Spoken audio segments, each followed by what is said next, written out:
ዛሬ ለየት ያለና ለትዳር አጋሮች፣ ለፍቅረኛሞች እንዲሁም ምን እየተካሄደ ነው ብላችሁ ስጋት ላለባችሁ እና ለምትጠረጥሩ ሴቶች የሚሆን ምርጥ መረጃ ይዘን መጥተናል። ወንዶች ከሚስታቸው ውጭ ሌላ ጋር ሲሄዱ ወይም ልባቸው ሲሸፍት የሚያሳዩቸው አስገራሚ የባህሪ ለውጦች ምንድን ናቸው? በሳይንስ በሳይኮሎጂስት እና በሰዎች ተሞክሮ የተረጋገጡትን ነጥቦች ከዘመናዊ ዓለም ጋር ዘርዝረን በዝርዝር እናሳያለን። ከመጀመራችን በፊት ግን ይህ መረጃ ለእናንተ ጠቃሚ ሆኖ ካገኛችሁት ላይክ አድርጉት። ለቻናላችን አዲስ ከሆናችሁ ደግሞ ሰብስክራይብ በማድረግ የቤተሰባችን አባል ሁኑ። ለባሎቻችሁም ሸር ብታደርጉት ጠቃሚ ሊሆን ይችላል። ለጓደኞቻችሁም ለጎረቤታችሁም እንዲደርስ ሸር ማድረጋችሁ እንዳትረሱ። እስከ ፕሮግራሙ መጨረሻ አብራችሁን ቆዩ። መጨረሻ ላይ የምጠይቃችሁ ጥያቄ ይኖራል። የመጀመሪያው ትልቁ ምልክት እንግዲህ የቴክኖሎጂ ፍቅር ማለትም ስልኩና ባለቤቱ ማለት ነው። አንድ ሰው ከዚህ በፊት ስልኩን የትም ይጥለው የነበረ ከሆነና አሁን ግን ስልኩ የሰውነት አካሉ እስከሚመስል እንደ ስስ ብልቱ እስኪመስል ድረስ ካልተለየው የሆነ ነገር አለ ማለት ነው። እንግዲህ አንቺ ታውቂያለሽ ባልሽ በፊት ስልኩን እንዴት ይዘው እንደነበር፣ አሁን ደግሞ ለስልኩ የተለየ አመለካከት ፍቅር እንደ ስስ ብልቱ የሚያየው ከሆነ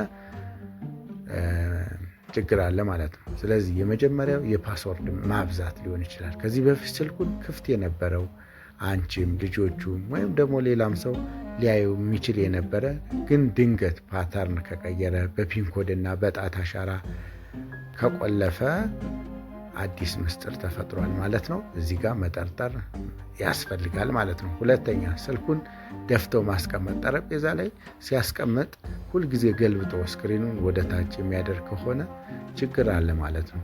ይሄ ማለት በፊት ስልኩ የትም ይሁን የማይመለከት ሰው ነገር ግን አሁን ስልኩን ደፍቶ የሚያስቀምጥ ከሆነ እንዳይወጣ የሚሰጋው የኖቲፊኬሽን መልእክት አለ ማለት ነው። ስለዚህ እዚህ ጋር ነጥብ መያዝ ትችላለች።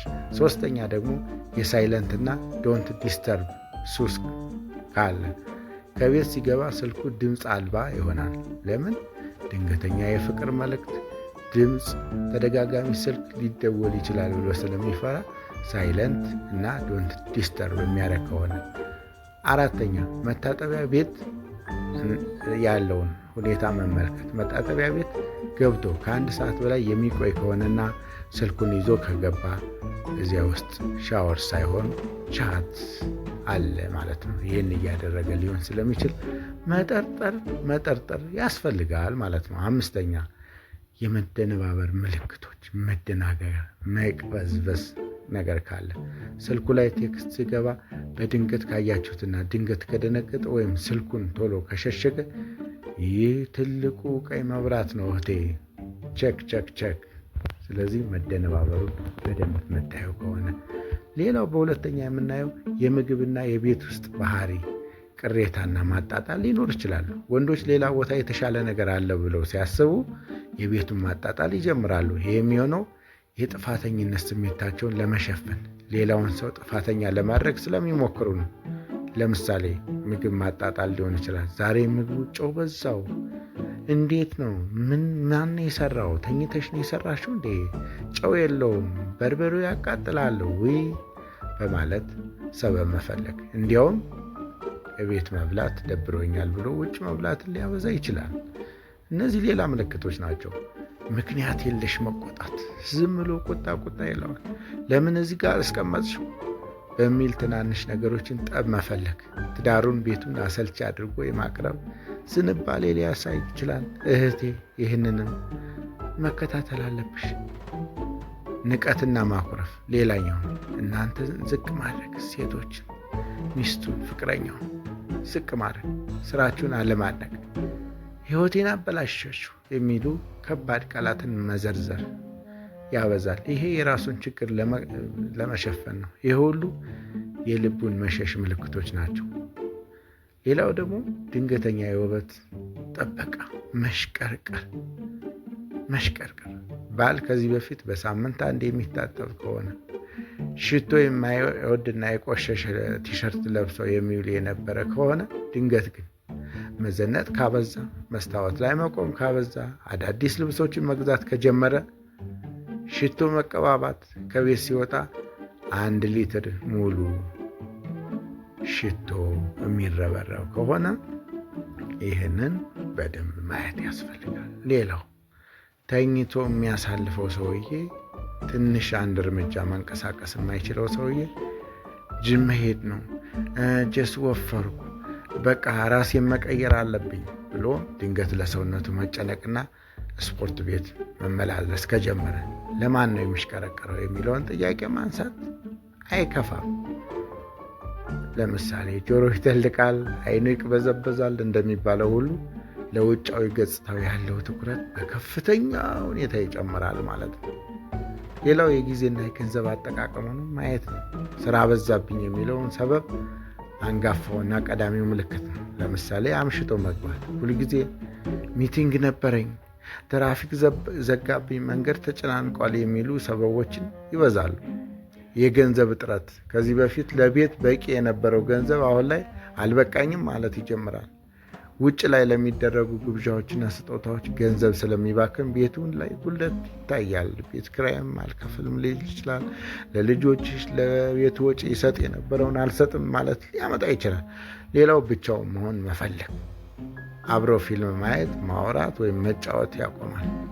ጭንቅላቴን አሞኛል፣ ብቻዬን መሆን እፈልጋለሁ፣ ጸጥ ያለ ቦታ ነው የሚሉ ሰበቦችን ይደረድርልሻል እህቴ። በዚህ ወቅት ምን ማድረግ አለብሽ? ቸክ ቸክ ቸክ ማድረግ ያስፈልጋል። ሌላው ተቃራኒው ምልክት ሊኖር ይችላል። አንዳንድ ወንዶች ከመጠን በላይ ደግ መሆን። ይህኛው ምልክት ደግሞ ብዙዎችን ሊያታለል ይችላል። አንዳንዶቹ ወንዶች የጥፋተኝነት ስሜት ስለሚሰማቸው ሚስቶቻቸውን እንዳያጠረጥራቸው ሲሉ ያልተለመደ ስጦታ ሊያመጡ ይችላል። ያለምንም ምክንያት ውድ ስጦታዎችን ማምጣት። በቃ አክብሮቱ ይበዛል። ከመጠን በላይ መንከባከብ፣ ድንገቴ የሆነ የኔ ውድ፣ የኔ ፍቅር እያሉ ይሄ እንደ ተራራ ይርቀው የነበረው ቃላት የኔ ፍቅር፣ የህይወቴ መሰረት፣ ማሬ ማለት ካበዛ ሊሆን ይችላል። ሌላው ደግሞ የወሲብ ፍላጎት መጨመር ሊኖር ይችላል። በተቃራኒ ይሄ የማይጠበቅ ነው። በፊት ከሚያደርገው በላይ ፍላጎት ሊያሳይ ይችላል። ይህም በሌላ ቦታ የሚያደርገውን ነገር ለመሸፈን ወይም በዚያ ስሜት ውስጥ ሆኖ የሚሰራው ስህተት ሊሆን ይችላል። ስለዚህ የተለየ ነገር ካለ መጠርጠሩ ጥሩ ነው። የጠረጠረ ግንዛቤ ያገኛል ማለት ነው። ጥንቃቄ የሚሹ ነጥቦች፣ ለምሳሌ አንዳንድ ወንዶች ደግሞ በጣም ፕሮፌሽናል ናቸው። ምንም አይነት የባህሪ ለውጥ ሳያሳዩ ሊያረጉት ይችላሉ። አንዳንዶቹ በሁሉም በኩል ሚዛናቸውን ጠብቀው ስለሚሄዱ እጅ ከፍንጅ እስካልተያዙ ድረስ ለማወቅ ይከብዳሉ። ሌላው ማስቲካ ማላመጥ ማብዛት፣ ከአፍ ላይ የሌላ ነገር ጠረን እንዳይኖር፣ ለምሳሌ ሻወር ወስዶ መምጣት፣ ለምሳሌ የሲጋራ ወይም የመጠጥ እንዳይሸት በማለት ማስቲካ ማዘውተር። በተገቢው አባዬ ስትለው ልጆች ካሉ ልጆች ላይ መጮህ፣ በቤቱ ሰላም ሲያጣ ስሜቱ ልጆች ላይ ሊወጣ ይችላል። ምክንያቱም እዛ እያሰበ የነበረው ወይ እያወራ የነበረ ልጆች አንድ ነገር ምንም እኮ የማያስቆጣው ነገር ሊያስጮህ ይችላል። ቤተሰቦቻችን እንግዲህ እነዚህ ዋና ዋና ምልክቶች ናቸው። በእርግጥ አንድ ሰው ስልኩን ሳይለንት ስላደረገ ብቻ ይማግጣል ማለት አይደለም። ነገር ግን እነዚህ ለውጦች ተደራርበው ሲመጡ ጥንቃቄ ማድረግና በግልጽ መነጋገር ይበጃል። ትዳር በመከባበር በታማኝነት ላይ ሲገነባ ውበት ይኖረዋል። በዚህ እንግዲህ የፍቅረኛሞች ቀን እውነተኛ ፍቅር ለሁላችንም ይገባል በማለት ነው ይህንን ማቀርብላቸው። አሁን የእናንተ ተራ ነው። እንግዲህ ከላይ ከተጠቀስናቸው ምልክቶች ውስጥ እናንተ ያጋጠማችሁ ወይም የታዘባችሁት የትኛው ነው? ወይም ደግሞ እኛ ያልጠቀስነው ነገር ግን ይሄ ትልቅ ምልክት ነው የምትሉት ካለ፣ አስተማሪ ነው ብላችሁ የምታስቡት ካለ ኮሜንት ላይ ጻፉልን። የትኛው ነጥብ ነው የበለጠ አስቂኝ ሆኖ ያገኛችሁት?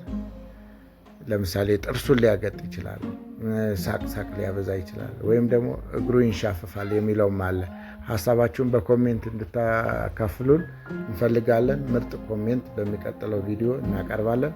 ለዛሬ የነበረን ፕሮግራም ይህን ይመስል ነበር። ቪዲዮን ከወደዳችሁ ላይክ በማድረግ ሰብስክራይብ በማድረግ ለሌሎች ጓደኞቻችሁ ሸር ማድረጋችሁን እና ሰብስክራይብ በማድረግ የደወል ምልክቱን መጫን እንዳትረሱ። በሚቀጥለው ሴቶችስ ሲወሰልቱ ምን አይነት ምልክት ያሳያሉ የሚለውን እናቀርብላችኋለን። ስላዳመጣችሁን እናመሰግናለን። መልካም የፍቅር ዘመን ይሁንላችሁ።